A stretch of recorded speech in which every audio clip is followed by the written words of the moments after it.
Thank you, brothers and sisters. My brother said that if we put only one candle, it looks like the altar. So that's why they take more candle to arrange around. So good morning, dear friends. Welcome to Blue Cliff Monastery for the Thanksgiving Day. First of all, I would like to invite everyone to sit upright and relax. We will listen to three sounds of the bell. And when you hear the sound of the bell, you go back to your breathing and smiling. Hình như nó hơi bị echo.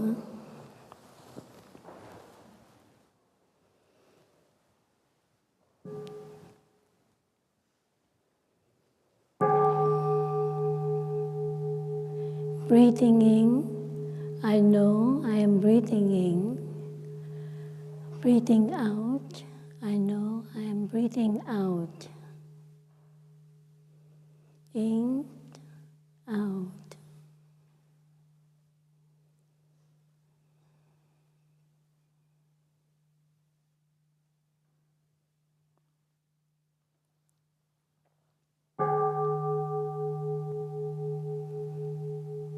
Breathing in, I smile.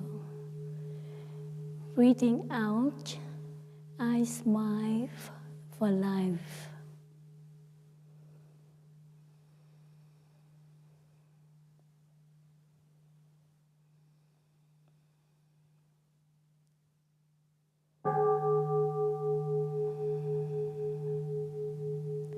Breathing in, I dwell in the present moment.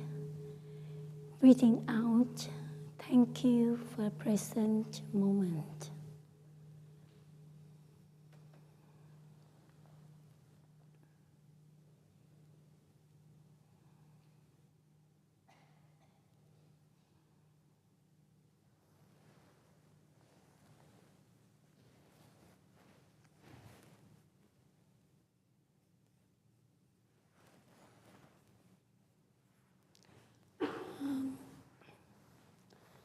So, dear respected dear Sangha, now you can open your eyes and look at me. So, welcome for the Thanksgiving Day. Today is a special day, it's Thanksgiving Day. And I love Thanksgiving Day a lot because I have a chance to pay my gratitude to all my love, my parents, my teacher, my family, my friends. And I know that is the happy days for many of us, but I also know that it's tragic day for the Native people in the United States. Because life has many faces, doesn't it? But however, today is Thanksgiving Day, so I would like to share with you the practice of Thanksgiving Samadhi. It's taught by the Buddha. It's based on the story but written in the Dhammapada Sutra, verses 324. So this stories, this practice is based on the story of an old man and the stick. Who knew this story before? Can you raise your hands? Maybe many of you, the first time you hear this story, me too. When I read this story, I felt that it's nourishing me a lot, and it gave me the idea would like to share with you for the Thanksgiving Day today.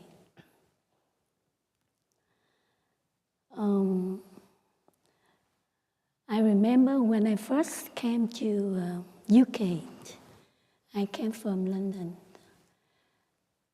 and I saw many people always says, thank you, sorry, excuse me. And sometimes I felt it too much and automatic for me,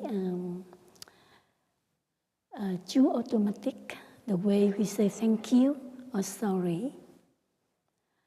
But when I read this story of the Buddha, and I felt like I was opened up to the new beautiful horizon of thank you, the words thank you. So now I would like to share you first the story, and please listen carefully and thoughtfully. I hope that you can understand my pronunciation in English. I will speak slowly. So you see the image on the video, the old man with a stick. So this story is the true story.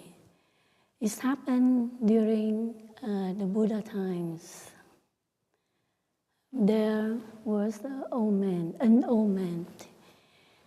He had 5 children. But finally, when he gets old, no any one of them would like to take care of him when he gets old. So from his last step, this old man had to beg on the street for his food every day, is able to be alive. He blamed his sons that they are inferior, and he felt that this life is so much pain and suffering.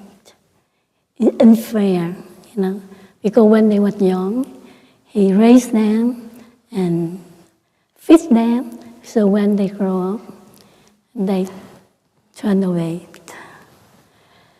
So one day, he encountered the Buddha.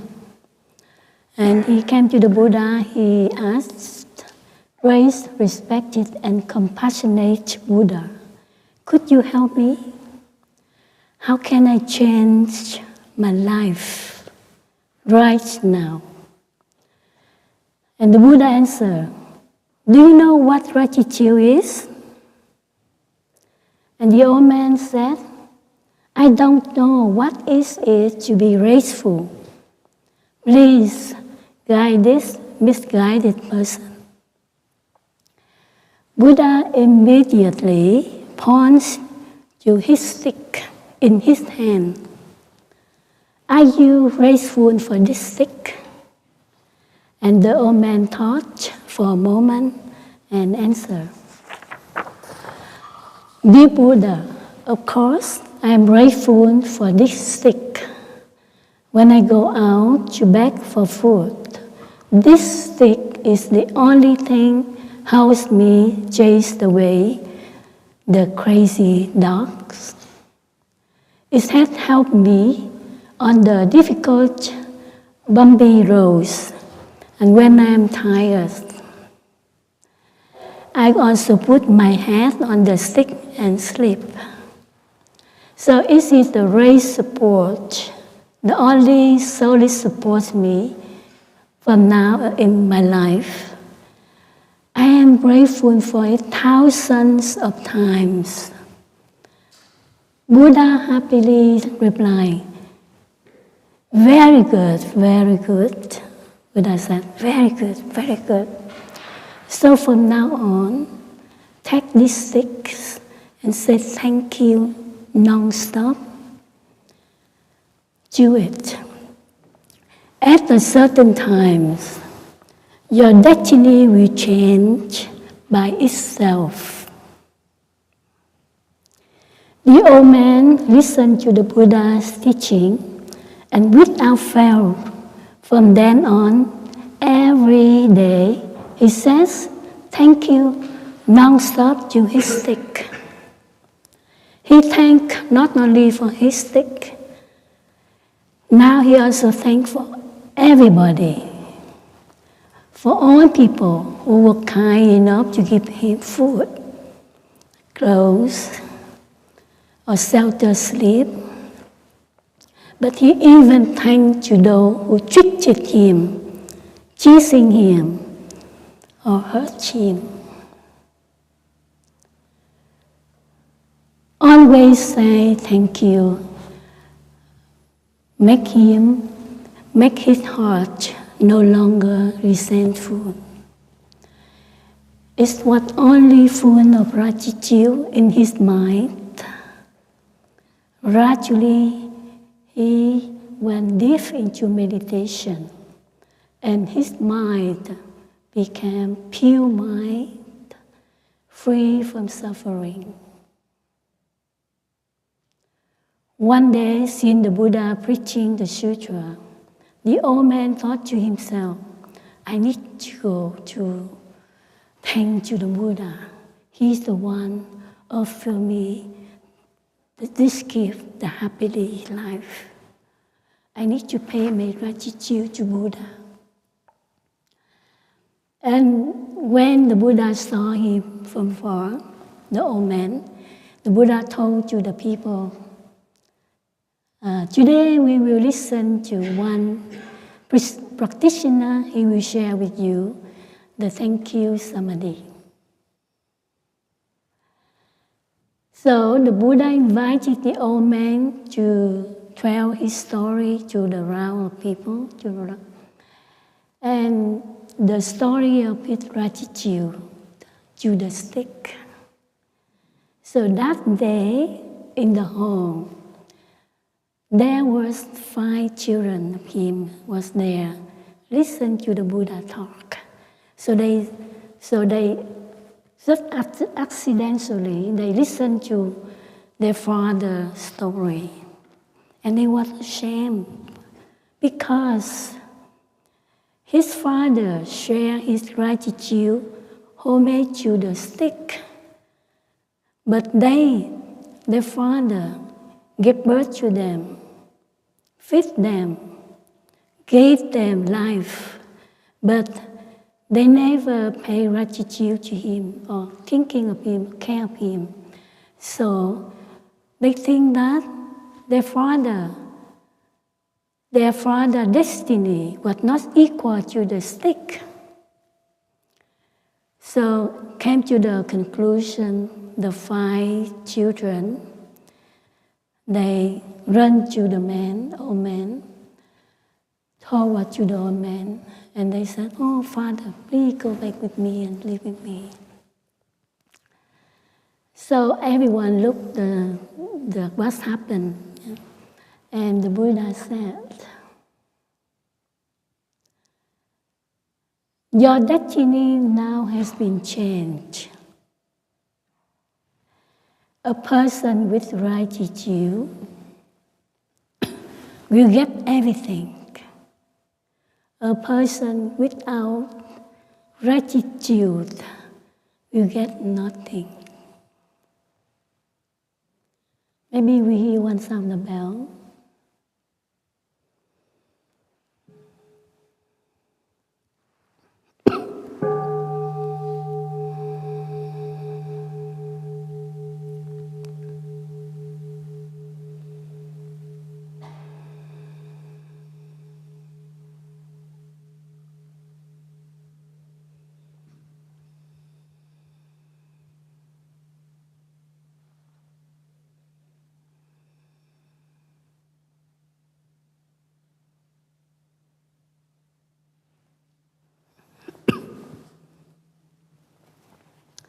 So through this story, we thinking that many of us When we were young, we clung to our parent, our mother, like the boy in this picture. Every day, right? Every time. And we never left their side. But when we grow up, we have our career, we have our own family, we married husband or wife, we have children, and we have our own career, we have our fame, our position in the society. We have so many work to do, to care, so many business to care, and we forgot our own parent. And we think that, oh, I don't have time to take care of my children, my husband, and I have to work 8 hours a night. I work overtime. So I don't have time to take care of her or him. And finally, the solution is, okay, nursing home is the beautiful place for them to stay, to live. So some people, they put the parent to the nursing home. I didn't blame you, the people who put the parent in nursing home, because I'm not insider. I'm not you. I do not know what happened. But we see this happen in our society a lot. So that's what I just share what happened in our society. But when the children, they grow up, when they get older, and the continuation, the children will continue put them in the nursing home. So we can see that life is reincarnation, right? We put our parents to nursing home, and now children we put in the nursing home, and that children we put them. So I put this image because I'm thinking of in the future, some ways. How we build a nursing home is the place, peaceful place for the elderly people live. They have time to meditate, to practice, to enjoy the rest of their life.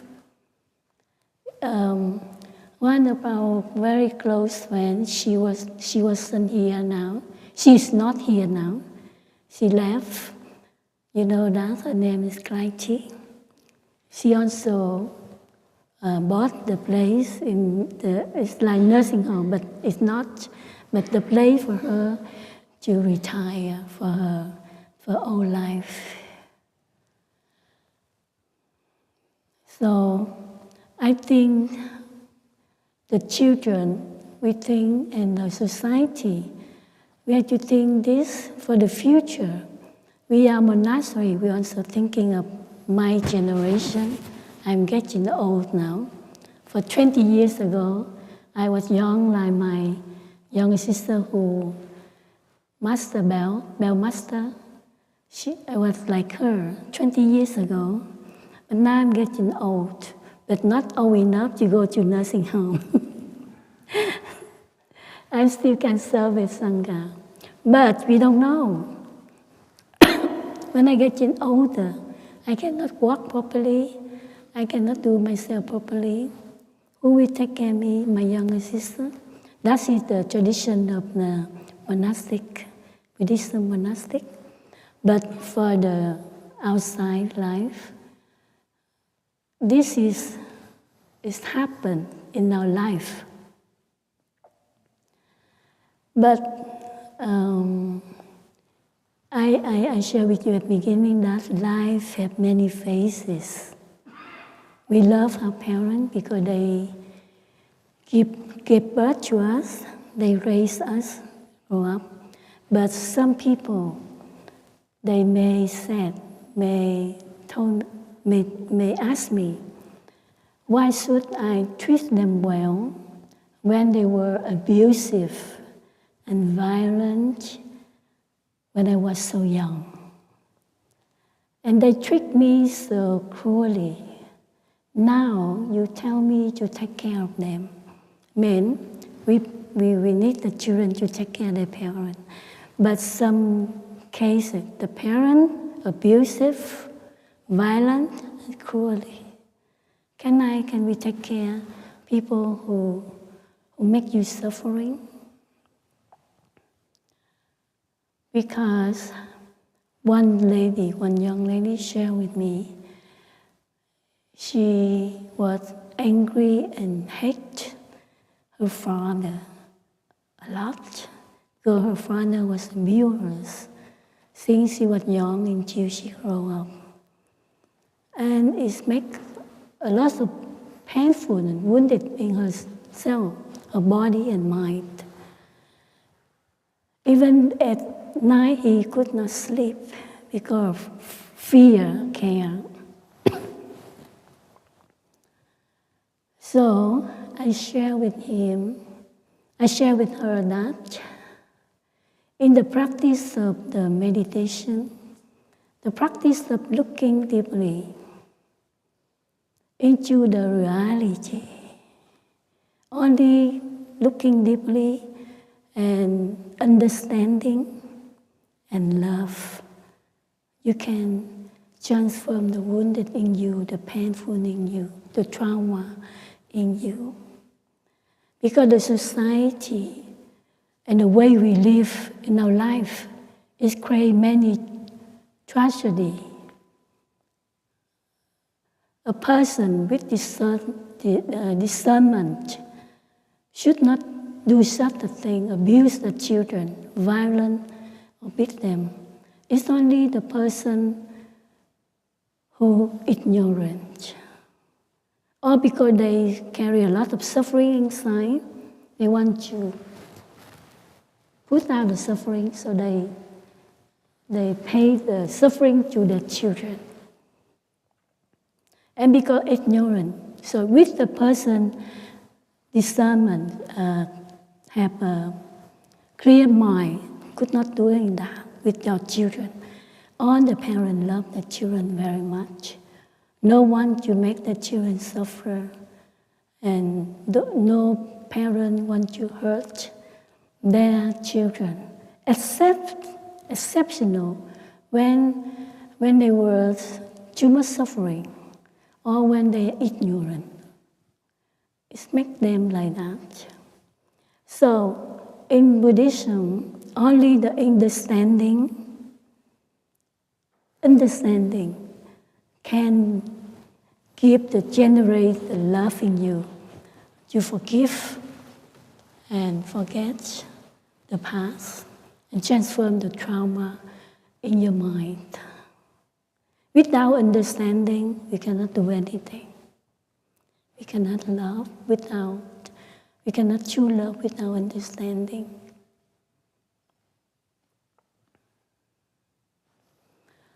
So the Buddha said that take gratitude to pay for revenge. That resentment dissipates. Only the gratitude pay for the revenge can dissipate on the suffering and anger and hatred. But if we take revenge for revenge, the resentment will pile up. The hatred will never end. So if we just revenge for the revenge, we carry in our mind until we die. And then it's continuation to your children, and your children will continue to your grandchildren, and it just continuously and never end. So that's why the revenge is not helpful.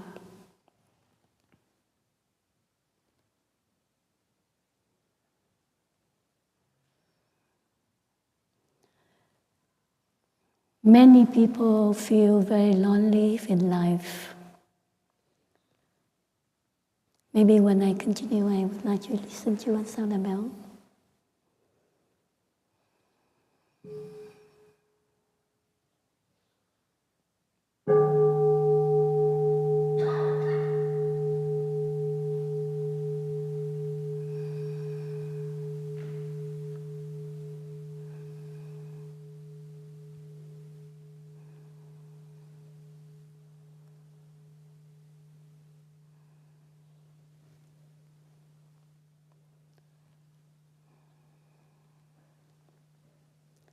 Many people feel very lonely in their life, especially when they are old, and they don't know what to do.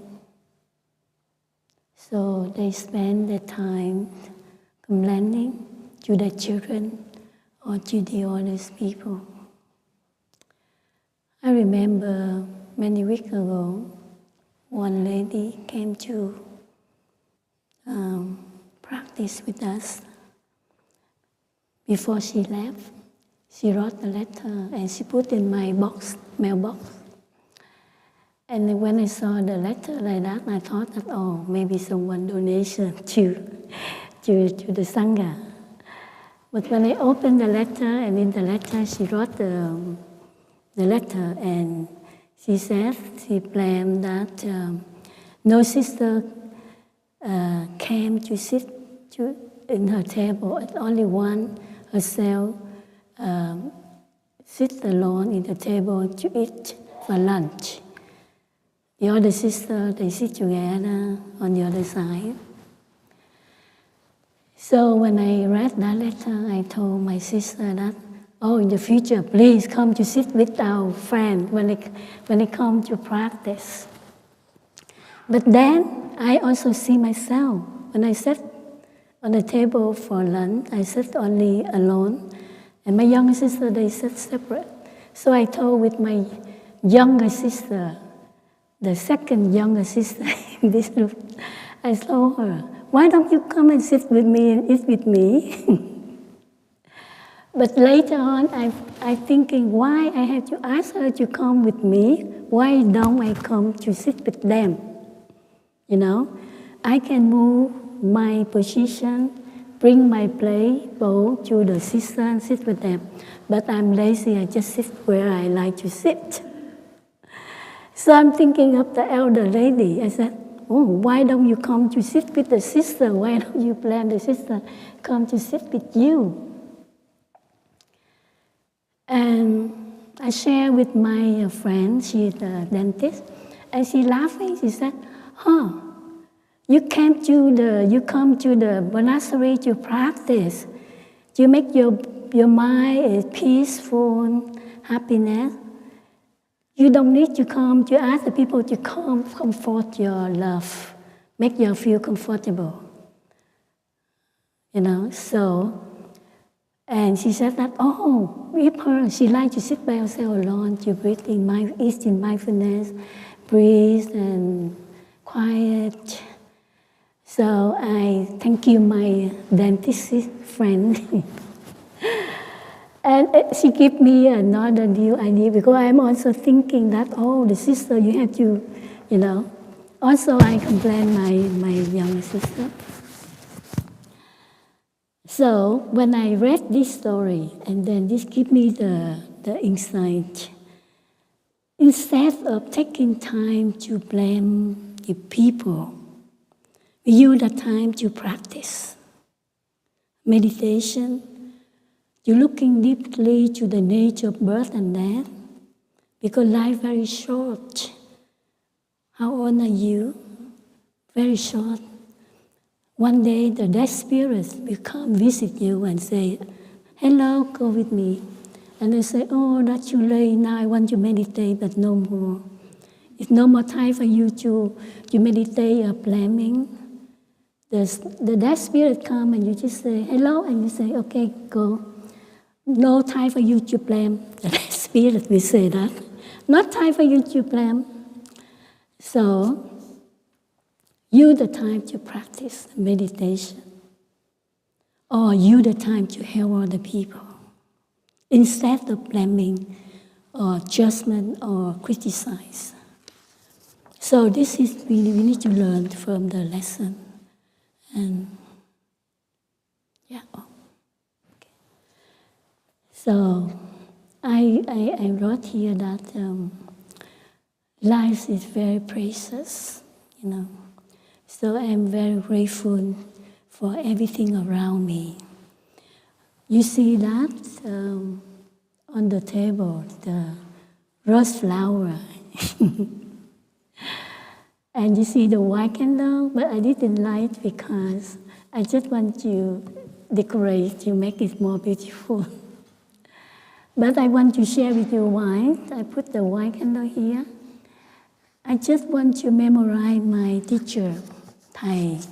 You know, he's very much, when he was alive, he used white candle to create a poem or writing the sutra.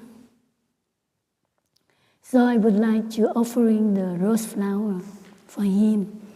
The first is for him, the second for my parents, the third for everyone, for the people around me, for brother and sister who follow me on the path, and on the living being, the animal, the black dot outside, you see them, the mineral, the tree, the path. And I thank my younger sister, her name is Vegan River of the Moon. He arranged the flower. He prepared from yesterday evening. And I like to thank my younger sister, you know. When they saw me carry some heavy packet they carry for me. And you know, my nature is, I use the word like, to be reciprocal. Yeah? Reciprocal means someone do something for you, you want to pay back. Me, my nature, you know. If my sister carries something heavy for me, I need to find something to give back to her, like a mango, cookie, or chocolate. Sometimes I treat them a Starbucks coffee when we went out. So, and I don't know that, but my nature is from when I was young until I grow up. I never, carry red juice to someone but not paying anything. That is my nature. I didn't ask you to do it like me, yeah? But if you want, you can do it, that's good for you.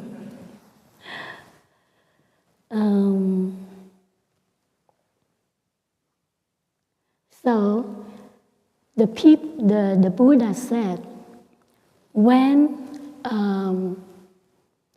someone gives you something, even though help you, or even though very small, like a drop of water, but we need to think that like we receive at the river, you know.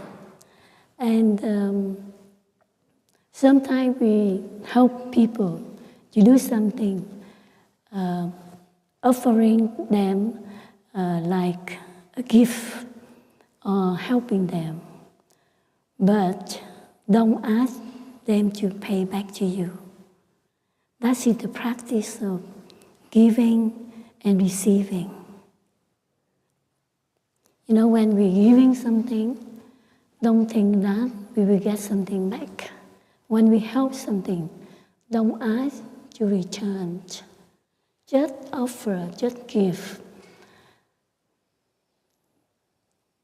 But when we receive something from people, a gift or help when you got difficulty, even though they give you something very small gift, but we think that this is like a river.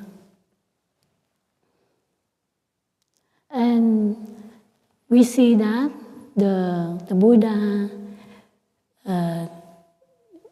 didn't teach us about the revenge. The Buddha only teaches us about the favor of the other people offering to you. The Buddha just teaches us about the love and giving, but never teach us about the revenge or hatred or angry.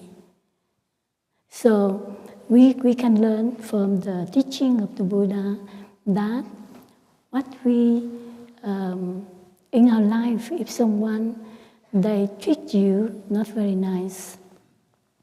For me, example, when I got someone hurts me or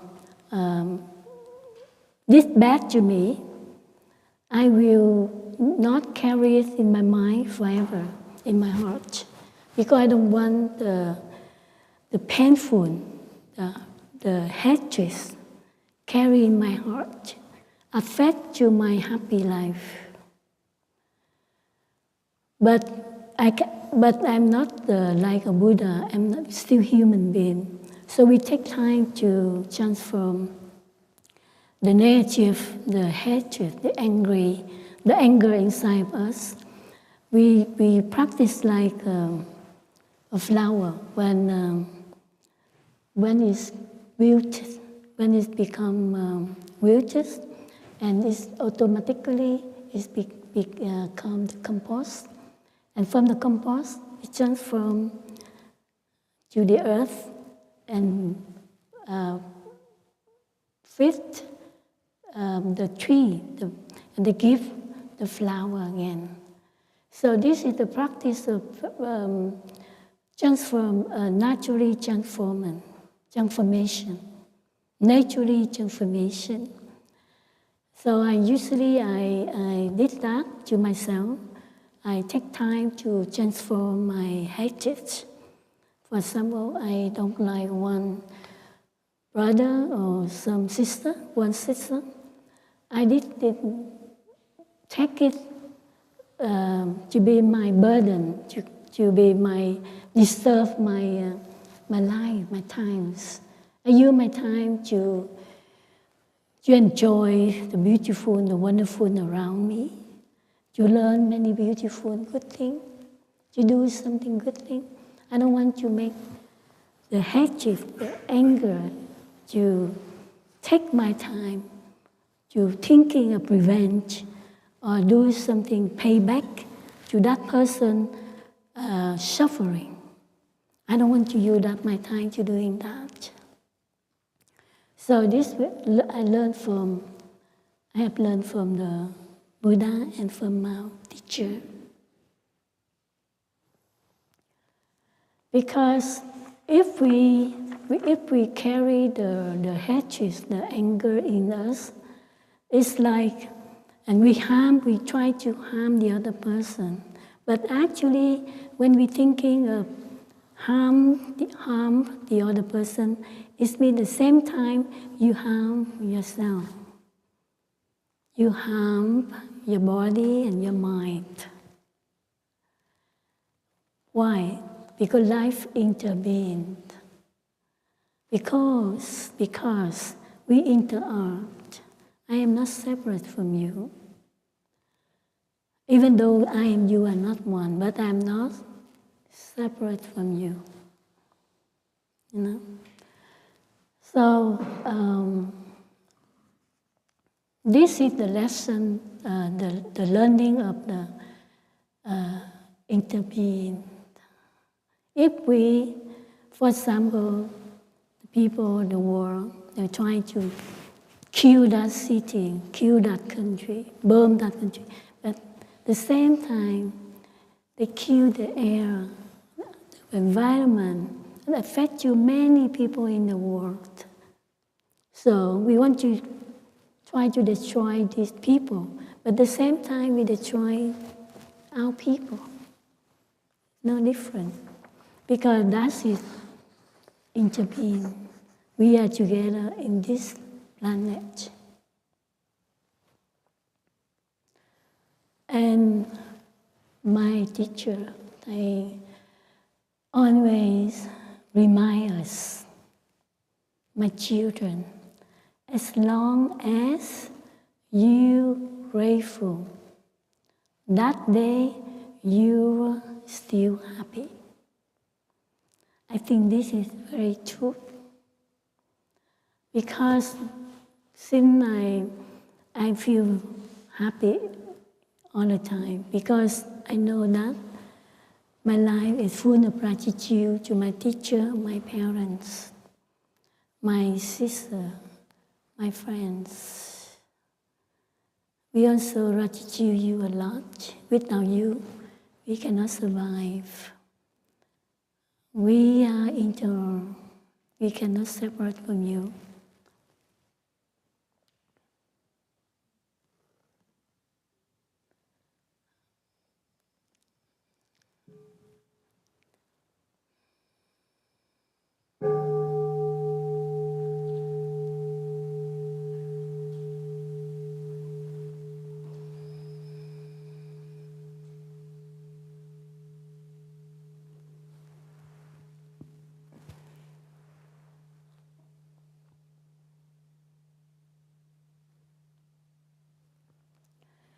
So today is Thanksgiving Day.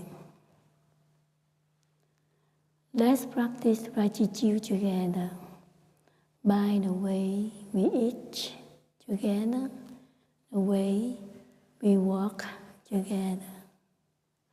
So when we walk, after this we will have walking meditation. After this we will walk. So when we breathing in, thank you. You can say silent thank you in your mind.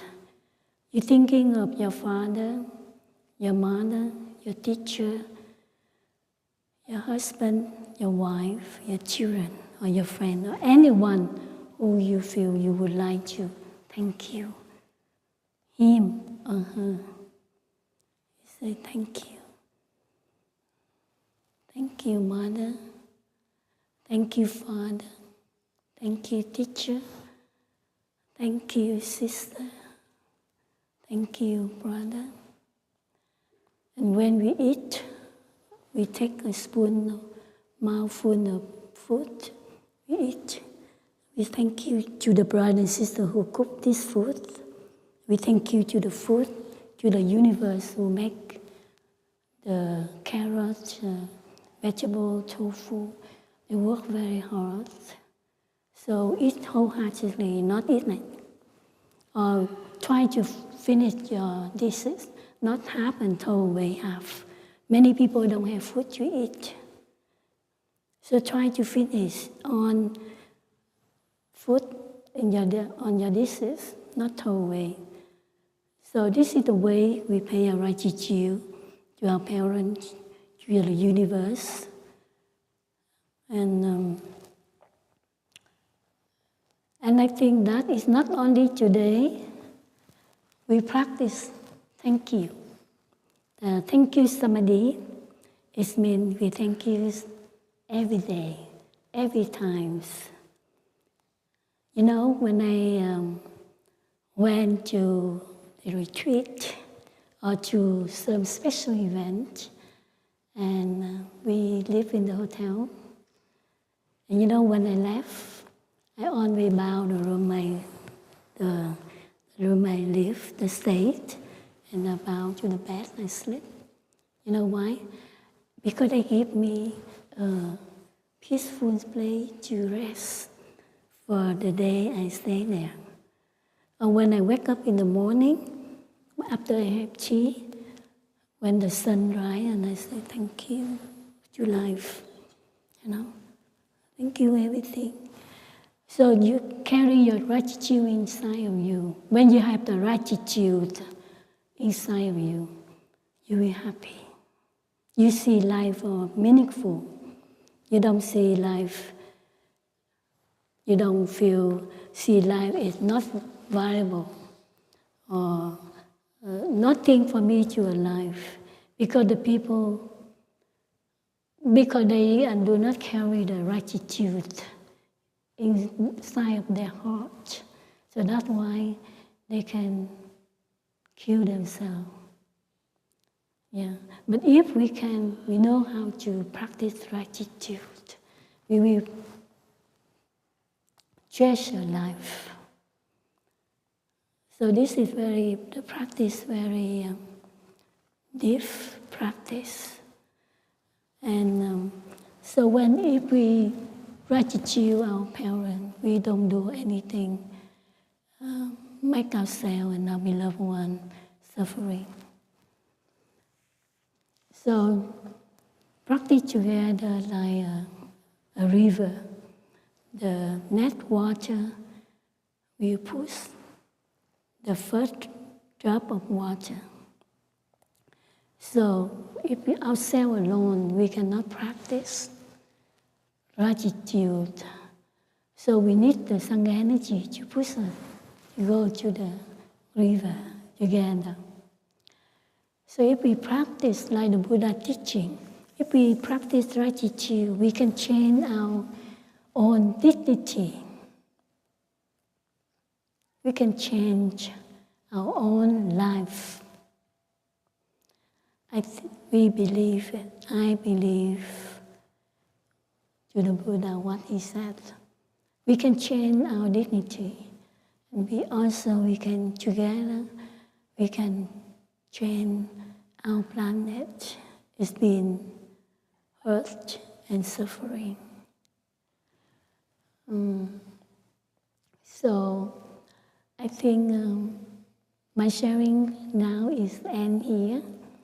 But before we end, I would like everyone to sit beautifully, and now you close your eyes and you visualize someone you love, you want to thank you. And if you sit next to your mother or your father or your friends, you can hold their hands, and you can say silently, thank you for 3 in-breath and out-breath.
Thank you. So now you can open your eyes.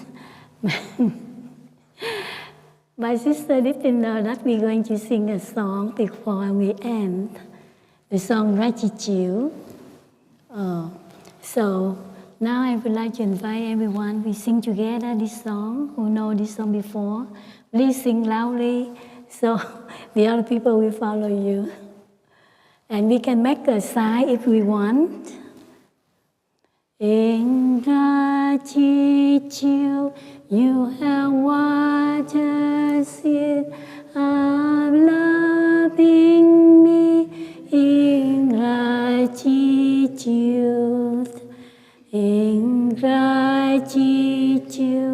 I will water seeds of love in someone too. I know you're there for me.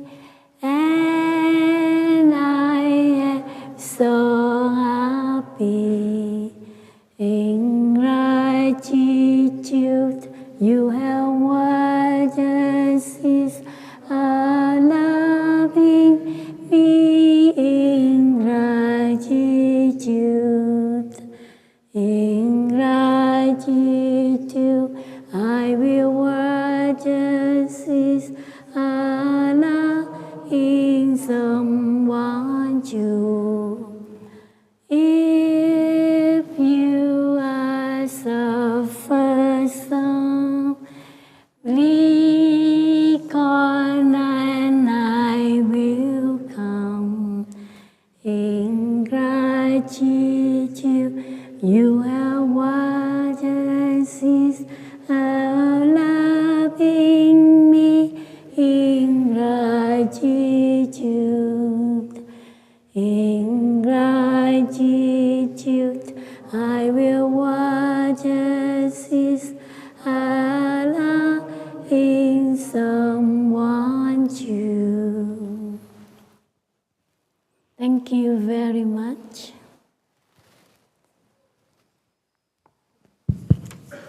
Hello.